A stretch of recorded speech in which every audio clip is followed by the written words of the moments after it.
Hi, I'm John Paul Mays. I'm the CEO and founder of EMRY Records Management. We're a consulting firm dedicated to transforming records management for organizations. We specialize in simplifying processes and solutions. We always have a strategic mindset and a commitment to understanding all of our clients' needs. Here in a second, I'm going to be joined by Ryan Zilm. He is one of the founders of EMRY and is now the CEO of Z's Lifecycle Management. We're going to have a conversation around records management, where the industry is today, where it's going, and hopefully provide some good information for you guys as you're on your journey in your records management program. Thank you for taking the time, and now let's cut to Ryan.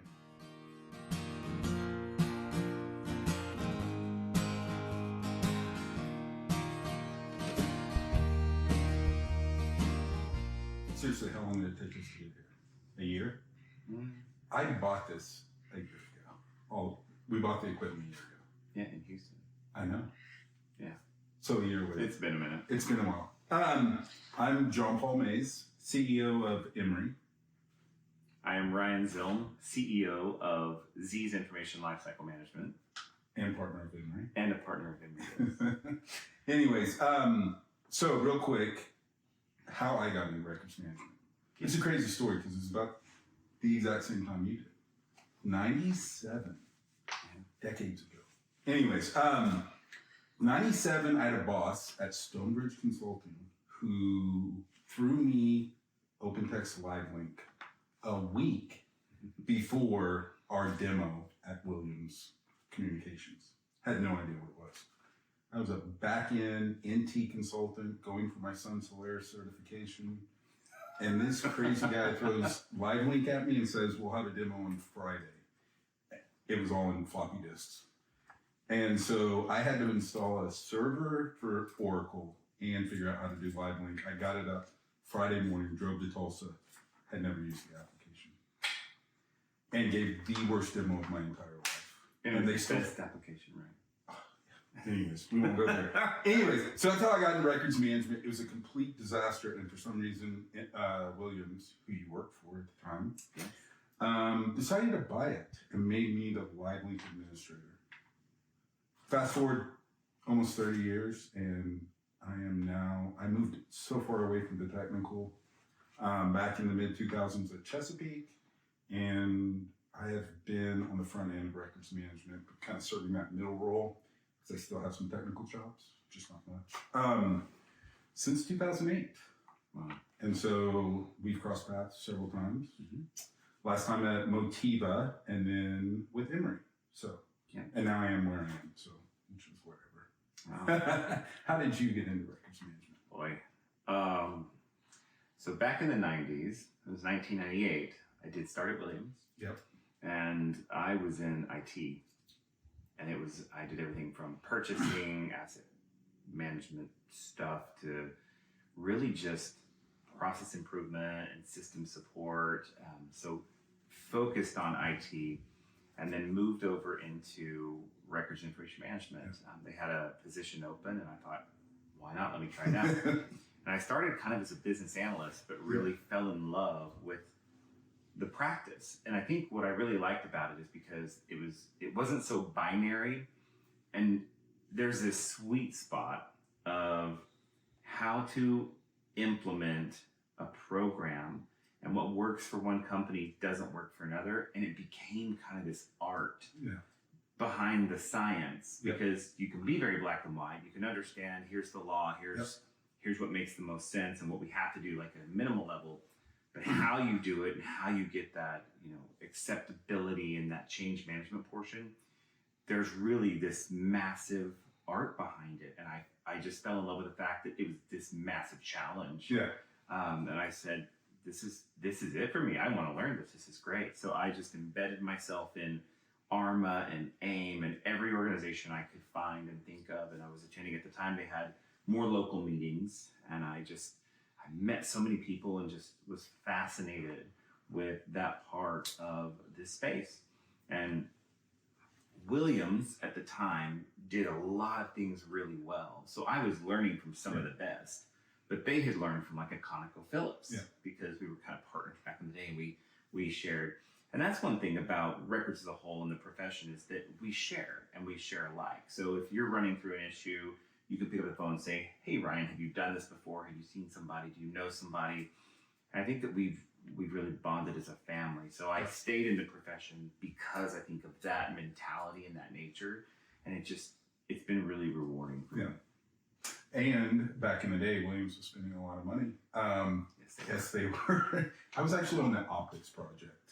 Oh, wow. Which was we won't talk about it, but the amount of money that was funneling through optics was insane. Yeah, oil and gas is very different. It is, and when it's up, it's a lot of fun, to your point.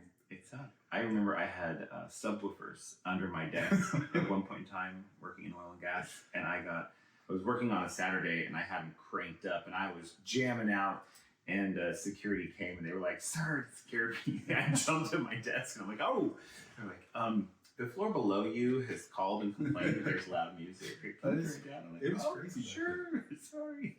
Yeah, it was insane. I think to that point, I know what really invigorated me was when I was at Chesapeake. Because up to that point, I was the ECM architect at Chesapeake. So I was knee deep in the technical part. But that was mid-2000s, like 2005 to 2008. And at that point, Chesapeake, we in records management did not have a budget. We just spent whatever we want. And our records management team on the technical side had 12 people. I had my own DB administrator just for open text. And we had 2 system admins, an architect, and like 4 business analysts and 2 records management technical people. It was insane. But that's what kind of sold me. Once I got in there knee deep in it, it was a blast. Yeah, one of those people came to work for me later in life. I know. Miss Carrie Daigle. Carrie Daigle. Love that woman. Very smart. Anyways, all right. So, want to talk about records management. Okay. So let's start it off at a high level. What's your advice to newcomers coming into this field? Oh, wow.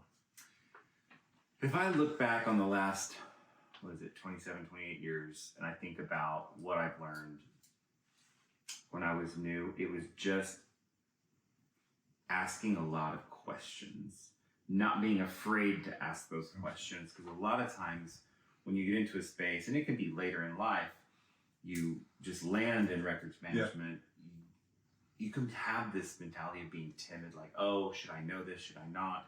Because it's a very gray space, and I think it's all about asking questions, asking the right questions, finding a mentor or a partner who can really help you. I look back at that, and having that for so many parts of my career, it was nice to be able to say, hey, what is that? And I think that's also part of the reason that I give back now is I look back and I had to start somewhere, and I asked those questions. And if people didn't know, they would say, hey, you might want to talk to this person who works at this organization, or you may read this book or look at these articles. But also, don't be afraid to Google. Yeah. Now, I would be careful with what you find on Google, because some of the content people put out there I may not agree with, because everybody's journey is different, everybody's path, everybody's organizations are different. But at least knowing that, like if I read something from someone and I disagree, I still have that perspective, and I can look at that and say, you know what, that may have worked for you over here, but this organization is lower risk, and if we try to do that, it's not going to work because they're going to say no. It's you can't come in a certain way. So I think it's absorbing, learning, finding a partner, getting involved in these organizations. It can be ISACA, it can be AIM and ARMA, and then there's so many. I mean, REMPA now, because I had kind of a global perspective, joining these other organizations that are outside of just my immediate scope, because you never know when you're going to move on to something that's a little more broad in scope.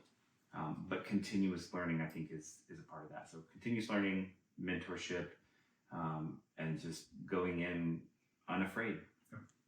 So speak specifically to ARMA, because you are a big part of ARMA. Yes. Not to give you props. When did you become a fellow? 2022? 2022. Yes, I was inducted. By the way, congratulations. It was kind of a shock to me, because even the nomination back in the day was a shock. And it's just, I also was very aware of how much I hadn't done. I felt like Yeah. in my mind it was I haven't done enough to become a fellow, Yeah. and I'm looking through all this. But when you start to put it down on paper and you look at how many years, how many presentations and Yeah. conferences and volunteers and these committees that I have been a part of, and supporting chapters remotely. I mean, just because I don't sit in a chapter doesn't mean I can't support them. Yeah. And I did that for the longest time. I mean, I drove multiple hours and traveled all over just to try to be a part and be present. And even the nomination for the board of directors was, I laughed at. And I'm like, yeah, no. And the second one came through, and Liz Eisnagel at the time was like, hey, you got another nomination. And I'm like, okay, I'll consider it. Yeah. And went on about my business. And then when the third one came through, I was like, okay, well, maybe there's something to this. Because I was looking at the region level, and it just kind of, this sweet spot sort of happened for the presidency of ARMA. But the reason I even got onto the board was Tara Ladner, a past president. She called me at one point and was like, hey, we're looking to do something. I think you're the right person. We'd like to appoint you. Would you be open to it? And I was like, I need to think about this. This seems like a lot. So it really happened organically. And I think that, you know, my advice to people who want to be involved in ARMA, and I know that, you know, EMRY has been a huge part. I've seen some of the sponsorships, is when you want to impact change, don't just complain about it, do something about it. And I saw something that wasn't right.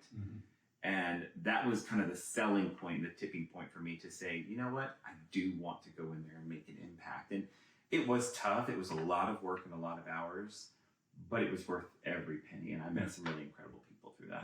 Yeah. ARMA's a great organization. So continuing on the RM side, what are some myths and misunderstandings around records My gosh. I think it's kind of twofold. You have the users within an organization that I like to do, and I do this thing called monthly myths of records management or something like that. And one of them is things like offsite storage. When I'm trying to explain to people, sending boxes of records offsite to storage, it's not expensive. A lot of people have had this mentality that it costs more to send it offsite than it does to let it sit in an office, right? Yeah. And so trying to show the ROI between that has been really helpful. I think that's a huge myth when it comes to that part of the organization, that records management has to be difficult. I think that's a huge myth. But also, when I think about the myths and how we apply these methodologies, when I have been interviewing people for roles that I've had open in my organizations, a lot of people will come out of school and they'll have gone into like a master's of library information science and some other things. And you learn there is a right way to do it, but it's very scholastic. And there's not this applied knowledge of how it can work in an organization. I think that's one of the myths. And so, you know, especially for newcomers, is if you have this scholastic ability and you're learning and you're absorbing and you're reading through these books should give flexibility to what is appropriate and what's right in an organization. And you have to find the right balance. So, you know, when people think about records, it's like, oh, compliance is black and white, and it's not black and white. It's very gray. And I think that's kind of where we find a good balance. Okay, we'll get back to more myths and misunderstandings, but you hit on a point a couple times already that I'd like you to dive into a little bit further. Yes. And that's the adaptability, the need to be adaptable when going into a new organization, and how everything doesn't always fit the same box. Yes. Well, yeah, I've changed roles and been in several organizations, and it's always happened organically. Not looking, it's just something's happened. But what I've noticed is that a lot of people in this industry have this this need to say, look at what I've done really successful, and then copy and paste.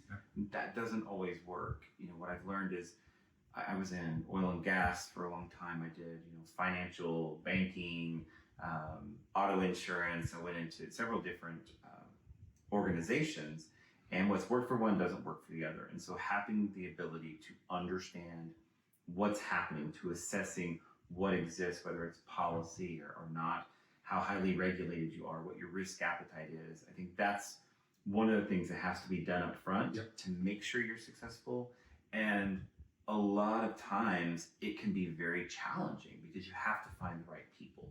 You need people who've been at the organization for 30 plus years, those who've been there maybe 10 years, and those who are brand new, so you can really understand holistically what's working, what's not working, what's the change management plan, and that approach to being successful. And sometimes when you go in and we're going to roll out a new system, maybe you need to understand your processes first. I know we talk about that a lot with tech. Yeah. If we go out and we buy systems and we don't have those processes in place, but understanding your organization, what it is that you're doing, how what you're going to implement will impact any business processes, but also getting those champions around. If you don't have that holistic approach and you don't have the right people in place, it can be a hurdle to your success. I think that's what I mean when I talk about being adaptable and understanding it. It's a combination of people, process, and technology, really. We talk about that a lot, but the people side of it, 70% I think is really understanding the people, understanding how you can influence change in an organization. In addition to that, I think we also talk about like soft skills and hard skills. You can go and learn hard skills. You can learn a content management system. You can learn a records management system. You can learn all these different things. But if you don't have those soft skills, then you really have a problem.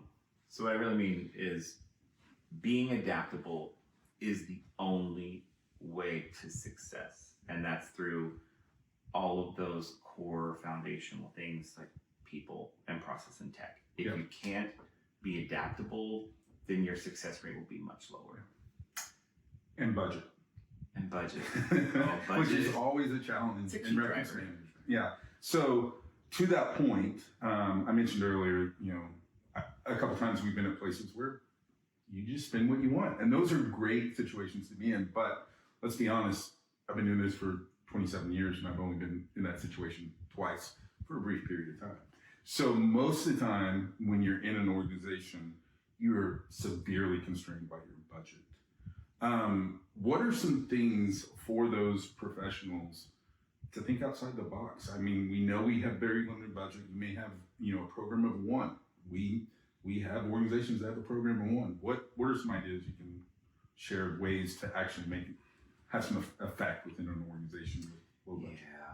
Yeah, I've had budget most places, but not all places. And I think when you're looking to request funds, you need to go through kind of that assessment. Yeah. What do I have? What do I not have?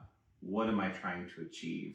What does that look like? Am I just trying to band-aid and fix something as a stopgap? Yeah. Do I really need to implement something? Is it a policy? Do I not have the expertise in-house to do certain things? It really depends on that. You can do a lot of really cool things with just a policy. And I talk about this in one of the presentations that I do, where most people come to me and say, I don't have budget. I can't do that. And you really have to be creative and think, what already exists? Do I have a policy, a standard? Do I have liaisons in place? Can I play off of that?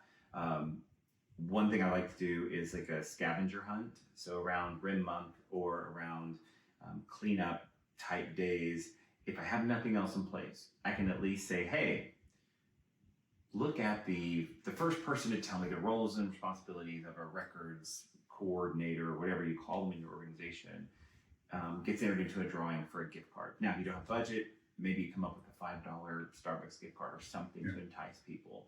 But that's really what that is. It's also, for me, when I haven't had budget, I am assessing, I'm doing what I can with what budget I have, if any, and if none, I'm building relationships. I'm out there, I'm meeting with people in the organization, I'm understanding their business processes, and really starting to understand the organization.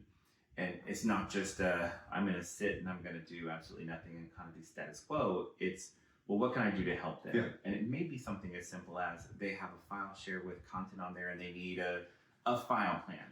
I can build a file plan in Excel with no money. I can look at the retention schedule. If I don't have one, I can kind of give them an idea and create one of what it should be. But then when I start to show to executives, hey, here are all the things that are happening in the business. Here's the impact to the business by doing these things. They start to say, oh, wait, you need, $40,000 to start doing X, Y, and Z. Yes, and here's the reward and here's the benefit. And what I've noticed is those relationships, especially with those leaders within the organization, they start talking to each other, and you do one thing really well, it's just infectious. Yeah. And a perfect example is when I was in a very small town in Oklahoma. I know the town you're speaking of. A very small town. I was out there at this this location, this oil and gas location, and it was a office of 15 people. And I was out there trying to help them with their files. And we were talking about scanning files and putting them into a system and all this stuff. And when I got there, they were like, oh, corporate's here, great. And, just the eye rolls. And I thought, oh, I love the welcome. So I went in and I thought, I really need to find a way to connect with my audience and to really get that level of respect from them. And so they were having a problem with their printer, just a printer.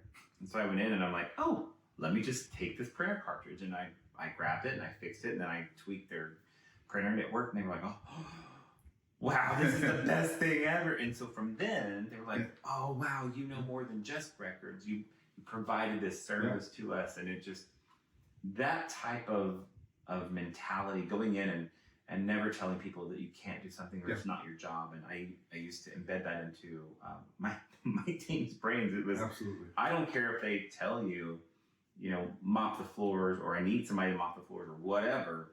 You say, you know what? Let me find the person that's going to help you with that. Don't just leave them hanging. Absolutely. I think that's the relationship and the people part of records management that makes you successful. Absolutely. Totally agree. I know in the places where I've been most successful, it's that one-on-one. Like, we always provide direct support because unlike other parts of the business, for us to excel in our job, we really need the buy-in from the end users. It's great to have that upward and be able to get support upward, but if you don't have support downward with the employees, and the only way to do that is when they call, be able to provide whatever level of support. And it's what makes it exciting, because we're not just stuck up there with management and working through policy and procedure, but we actually get to know the business, usually through the records coordinators, but even throughout the entire enterprise. So that's probably what excites me most in this industry, is being able to work across all of the departments and get down there and actually be able to provide a service for it. And to your point, once you hook them in, those employees and those business units into what you can provide and being know that they can call for help, exactly, even outside of records management, they will continue to lead and they will be your strongest proponents. 100%. Yeah. So I love that. Yeah, great point. So that's without a budget. So say you're in, you have a little bit of budget. You don't know how to get to point A to point B, whatever your point A is, wherever you're at within your organization. At EMRY, one of our biggest pushes is to help those organizations actually give them actionable assessments, provide that at wherever they're at, to get them from wherever they're at to where they want to be. I know you have a lot of deep experience with that. At EMRY, you've helped us a lot with that as we've grown that part of our practice. Speak to those assessments when you do have a little bit of budget to get past the helping the one-offs to really being able to take your program to the next level, and how it doesn't have to be rocket science, right? It can be a simplified process to get from point A to point B. How, when you get in those, how do you approach those assessments? So every organization is different, which we've talked about. Yeah. It's really understanding and assessing what exists. Yeah. Understanding budget too. Is this budget that you have this year only? Is it budget that's going to be perpetual? Yeah. Are is it something where we think there could be an increase in budget or a decrease? And then looking at kind of what does that roadmap look like? Yeah. What are the things that you want to achieve? So really, even starting from, and I say assessment, but it's really almost a worksheet assessment of what policies are in place, what processes are in place, what systems are in place. What are things that maybe are already drafted that you haven't gotten across the finish line? looking at that, comparing it to kind of a comprehensive list of things that are normal for an organization of a certain size, a certain risk level, and then building out that plan to say, well, maybe a policy review isn't necessary because you just did it. Yeah. But maybe it's going to be the standards. Maybe you're really struggling with what type of standards can I put together. But understanding the organization to build that out, it's really a conversation. Yeah. You know, sitting down just like this, talking to the people who are leading the program, talking to, you know, sometimes leadership or executives. What is their scope? What are they trying to achieve? What are your challenges? What are you struggling with? Are you having a problem with people putting content where it really needs to go? Are you having a problem with, you know, maintaining compliance or having a legally defensible program? Really understanding all of those core competencies of an organization and those challenges, taking a step back and looking at it. And I am a huge whiteboard person, so I'll go to a whiteboard and be like, all right, this organization, we got this and this and this. We need to focus on X, Y, and Z. Here's where they want to be. And you think about the maturity index. If they're at a very low maturity index and they just want to get to like the next level, you can build that roadmap out with a little bit of budget. And that's something as simple. If I were to go into any organization, the first things I would look at would be policy, standard, retention schedule. Those are like the core foundational things that you need for a good program. I mean, you clearly need hopefully budget and executive support and all those other great things, but those are like the core things. And then you start to look at, okay, how am I going to communicate it? What's the training going to look like? Do I have the liaisons in place to implement it?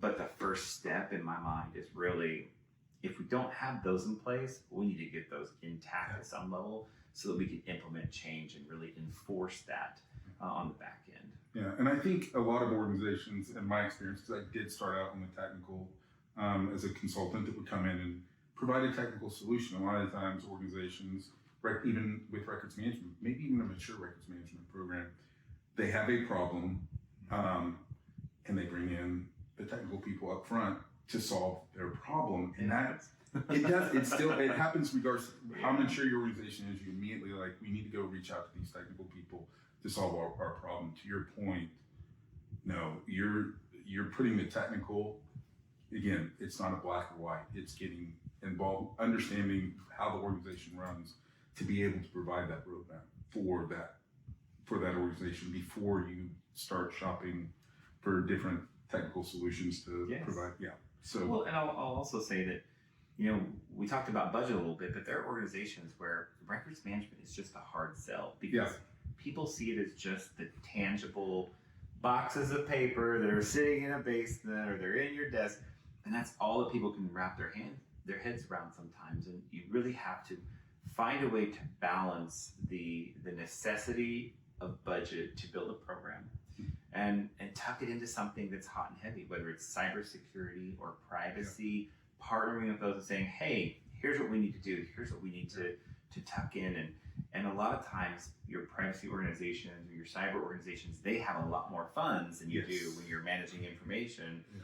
And it's nice to build those relationships, say, hey, you're working on a data inventory over here. I need that too. Can we partner on that so you can capture things I need? Yep. And then your end user is going to be so happy too because they're not out there getting multiple surveys and questions and you're taking up their time because it's one front from the organization to say, we need this for all of these reasons. And the benefits just truly outweigh anything else you would put out there for them. So, absolutely. All right. More myths or misunderstandings. We hit on a couple. Do you have any others to follow up on? Well, I would say that records management is easy, could be one, or that it's difficult. Any other myths or misunderstandings? Sorry. I think it's that we all know everything. Yeah. A lot of times people come to us and they just assume that we know everything, especially like retention. Yes. Listen, retention schedules typically have several hundred items in it. And it's like, oh, don't you know what the retention is? Yeah. It's like, well, I need to double check. I also need to make sure what's happening because our industry is changing so drastically. You know, regulations are changing, expectations are changing. Staying on top of that is so challenging. And, you know, some records managers are tucking privacy into that, and privacy regulations are constantly changing. I know there are several that are coming online here in the near future that Well, you have to adapt to. Yeah, and we're dealing with the GDPR in the EU, which is a whole new level that I've never experienced. And so getting into that level where you know, you can get fined 7.5% of your GDP or whatever it is for your organization if you don't delete your passport within 6 months of CCPA, CPR. I mean, all of them.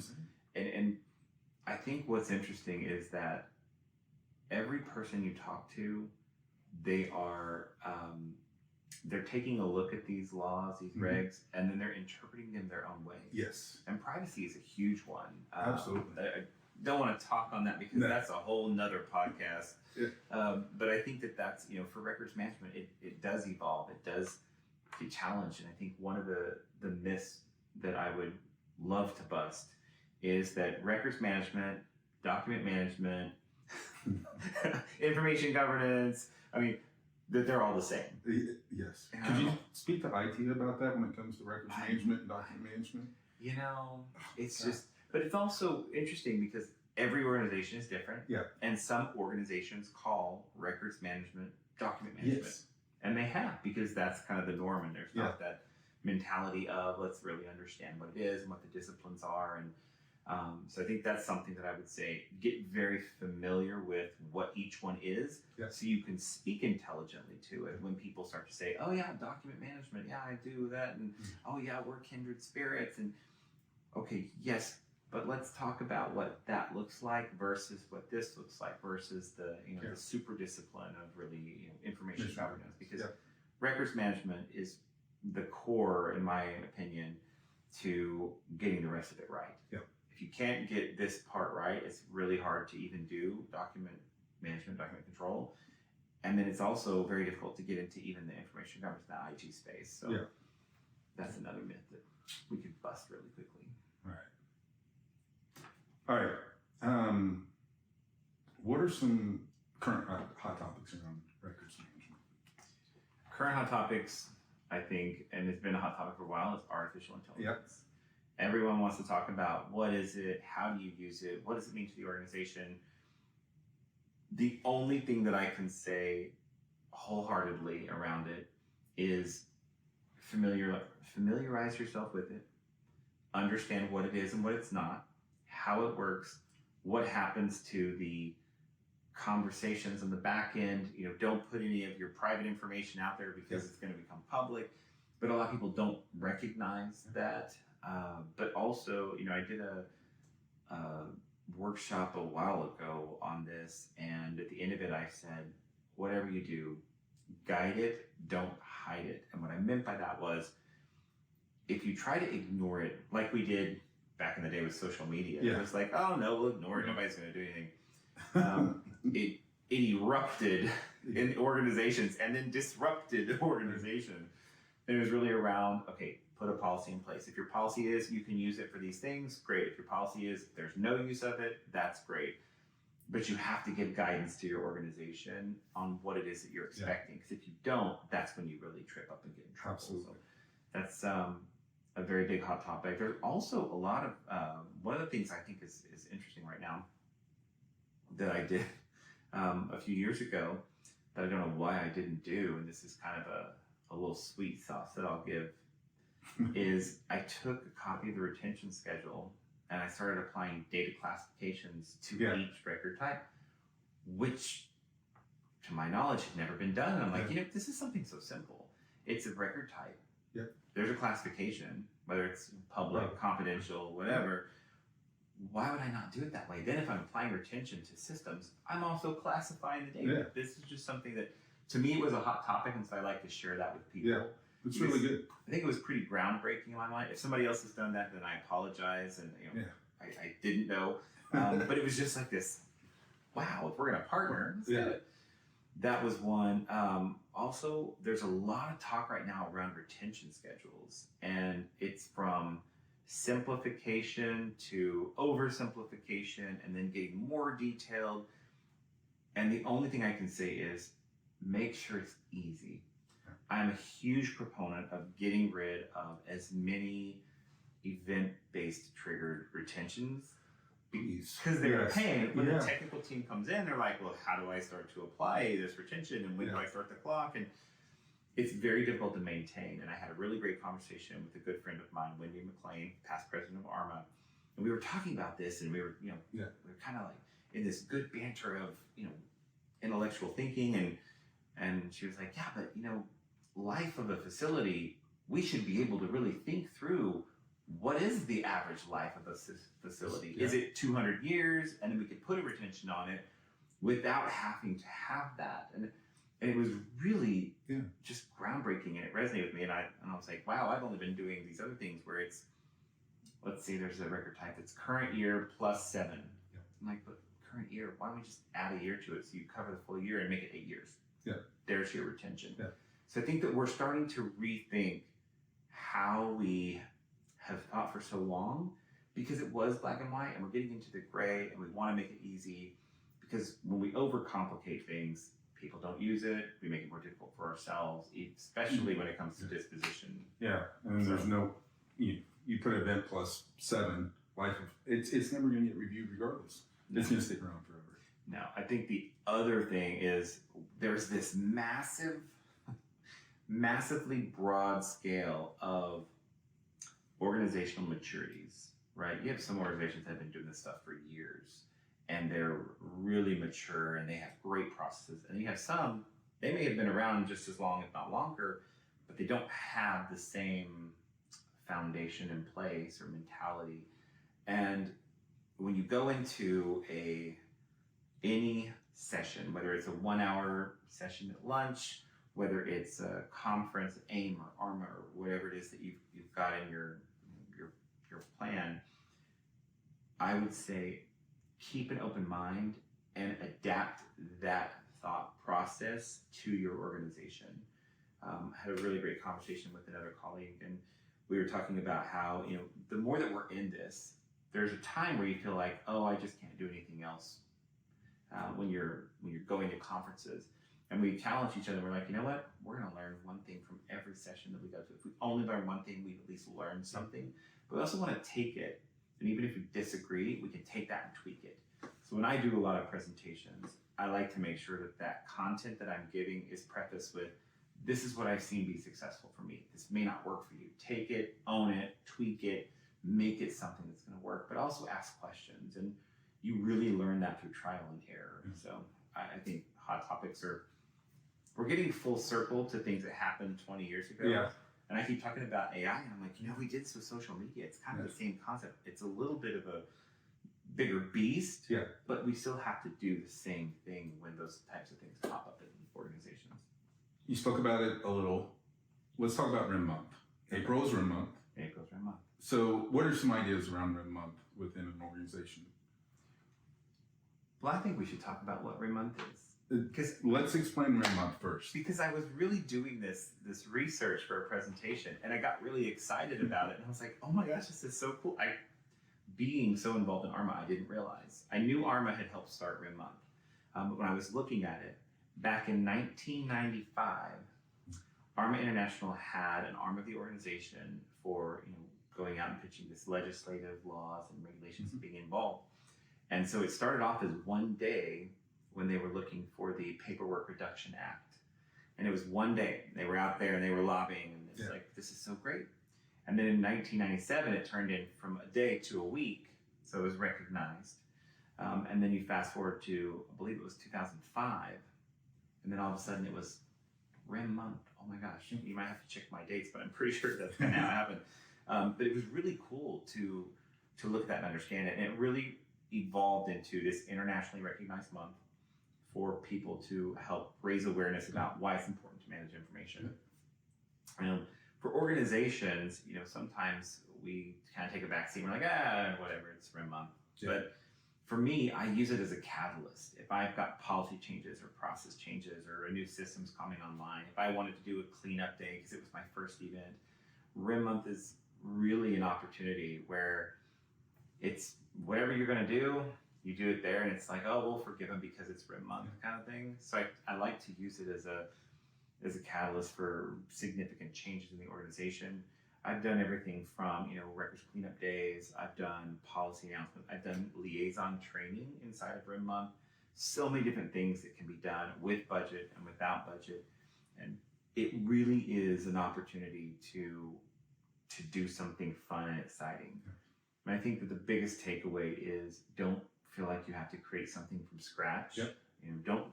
Don't do that, because people have been doing this for years. And even back in the day, they had these cool little prints, and this is what really got me excited about Red Month. Way back when, they had these little printed things that you would just print on a printer, and you would wrap them on Hershey's bars, and they were looked like little dollars. And it was at a conference, I think in DC. Like, what is that? And it was like Red Month surprise, and they were passing out Hershey's to their organization, but they were showing how they did this. Something so simple like that, just a reminder.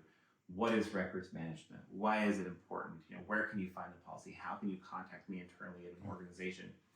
Those types of ideas and things are so imperative to getting that brand out there and messaging that. What are the services that you provide? I think that RIM Month has really evolved into something that we should just appreciate and not take for granted, but know that ARMA has a ton of content out there. They have logos for you. There's even a signature you can put at the bottom of your email. So explore it, Google search, do whatever it is that you do. Don't be afraid to tap into that. And it can be anything from something small to something heavy. I like to do a couple of touch points, at least 2 or 3. Here's what I'd like you to know. What is RIM Month? Just even if it's your 3rd, 4th, 5th year doing it, it's a reminder. Why are we doing this? What's important about it? The myths that we talked about, going in and doing a Mythbusters during RIM Month, I think is really fascinating. Yeah. But also, I love to connect it with people outside of the workplace. So we have personal records that we need to retain. How long do we keep those? And when you ask people, it's typically just, I keep my tax records for 7 years, I'm good. You're like, no. There's more than just tax records. We really need to start looking at what that is and educating people. I think that we, as records professionals, have a duty to educate people on what that is. Now, it's going to vary by state and by content, but I think that the more that we start to socialize, you should be managing your personal records just as well as you manage these other ones. I think that's where we find the sweet spot of what we do and how we can impact their lives personally and professionally. And it goes back to that hook, getting your end users in. And when you provide something like that, that's really pretty straightforward and simple. But as we're going through that process during RIM Month, being able to provide them a personal benefit of it is a huge hook for our users. It's not rocket science. No, it's simple. Well, let's not make it simple, but it isn't rocket science. We make it really hard at times. It can be simple. I think that's one of the things I've seen EMRY come in and do for organizations is they take these policies and these procedures and processes, and they take the bandwidth of brains, if you will, that they have, or all the consultants, and they kind of find the right sweet spot for each organization. And it's been really exciting to have been a part of that and to see it really come to fruition. And I think that's something that you'll see the more that you're out in these these conferences and you're socializing this. And I look forward to seeing what EMRY does in the future. Awesome. I appreciate it. I'm glad we finally got to sit down. It literally only took us a year to get there.